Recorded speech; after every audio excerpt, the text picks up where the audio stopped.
Dr. Fausto, do Thomas Mann. Thomas Mann é o escritor alemão da primeira metade do século XX, que escreveu diversos romances antes de chegar ao Dr. Fausto.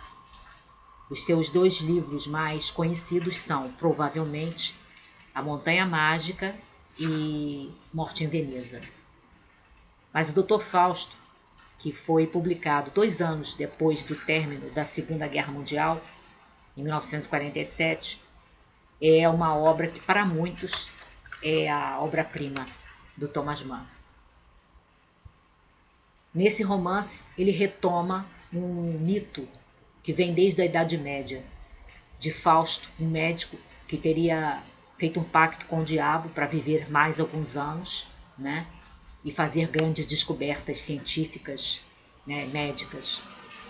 Essa lenda do Fausto, ela foi aproveitada por outros artistas, como o dramaturgo Christopher Marlowe, que era contemporâneo do Shakespeare, numa peça chamada A Trágica História do Dr. Fausto, e por um outro dramaturgo alemão e poeta, o Goethe, que escreveu uma peça em 2 partes, em forma de versos, no século XVIII, Fausto, que é provavelmente de todas as obras baseadas na lenda a mais famosa.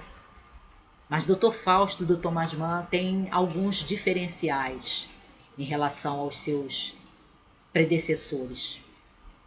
É um romance que é ambientado já na época moderna, né, na primeira metade do século XX, não é um romance histórico. Ele narra a história de um músico, o Adrian Leverkühn.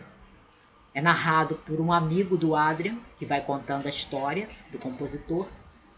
E o Adrian teria feito um pacto com o diabo para viver mais alguns anos e assim trabalhar na sua grande obra musical. A cena em que ele pretensamente faz esse pacto é uma cena muito curiosa, porque ela tem o ar de um sonho. É uma cena assim ambígua. Você não tem certeza se faz parte do delírio do personagem, porque ele já estava doente, ele havia se apaixonado por uma prostituta e, tendo relações com ela, ele contraiu uma doença venérea, ou se realmente aquele encontro com aquele homem misterioso que concede a ele mais anos de vida, se aquele encontro realmente aconteceu. Dr. Fausto é também uma alegoria, porque o Thomas Mann foi um artista, um escritor, um intelectual alemão muito sério, e ele, como alemão, ele viu a ascensão do nazismo no seu país durante a década de 30, ele viu aonde aquilo ia levar, ele protestou, ele por fim teve que sair do seu país porque ele foi proibido de ministrar aulas, inclusive, e teve livros dele queimados em praça pública na Alemanha nazista. Por fim, então, ele saiu da Alemanha. E ele publicou esse livro depois, né, como eu falei, depois que a guerra havia acabado. Mas assim como Adrien, o herói dele, vende a alma ao diabo, a alegoria é que o Adrien, o compositor do livro, é a Alemanha, que buscando uma melhora para sua situação de país humilhado após o término da Primeira Guerra Mundial, acreditou nas promessas do Hitler, acreditou e abraçou a ideologia do nazismo e então se vendeu ao nazismo. Fez um pacto com o nazismo e, assim como o compositor do livro, pagou um alto preço por isso.